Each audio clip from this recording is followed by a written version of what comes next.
Hello, my dear tourists! Mabuhay! I am Chris from Chris Tour Adventures, and I will be your tour guide for today's adventure. Beside me is our bus driver. Let's all say hi to Kuya Francis! Kuya Francis is a professional driver, and he will ensure everyone's safety throughout our journey.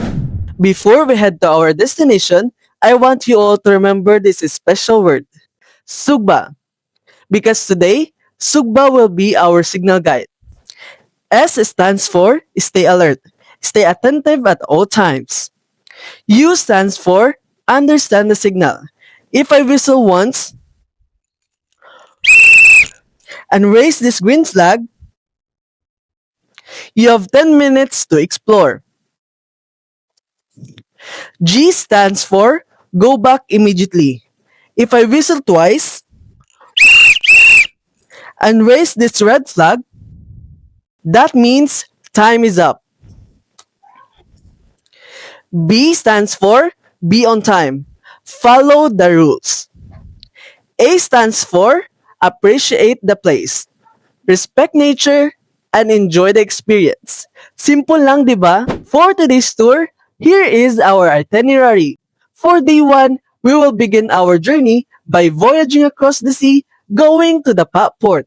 We will travel a short distance, going to our next jump-off point.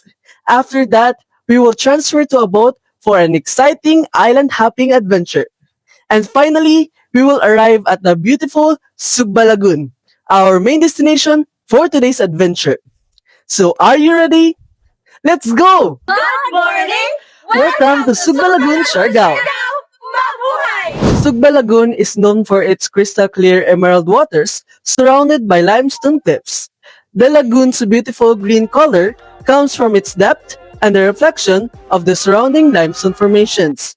The name Sugba comes from a local term meaning to grill because visitors here enjoy fresh seafood after activities. Ang Sugba Lagoon ay bahagi ng Del Carmen na may isa sa pinakamalawak na mangrove forest sa Pilipinas na umaabot ng mahigit 4,000 hectares. Kaya habang nag-enjoy tayo, tandaan natin na ito ay isang protected area.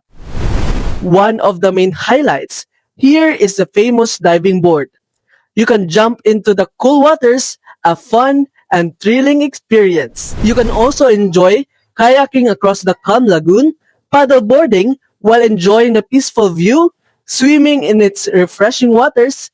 Pwede rin kayong mag-relax sa mga floating cottages habang kumakain ng fresh seafood. And a fun fact, Sugba Lagoon became popular through travelers and vloggers, and today it is considered one of the top must-visits destination here in Siargao. To summarize, Sugba Lagoon is a perfect combination of adventure, relaxation, and natural beauty. From its crystal clear waters to exciting activities and peaceful environment, this place truly offers a one-of-a-kind experience. So always remember, travel not just to see places, but to create memories that last a lifetime. Once again, this is Chris from Chris Tour Adventures, your guide to unforgettable journeys. Maraming salamat, dear tourists, and I hope to guide you again on your next adventure.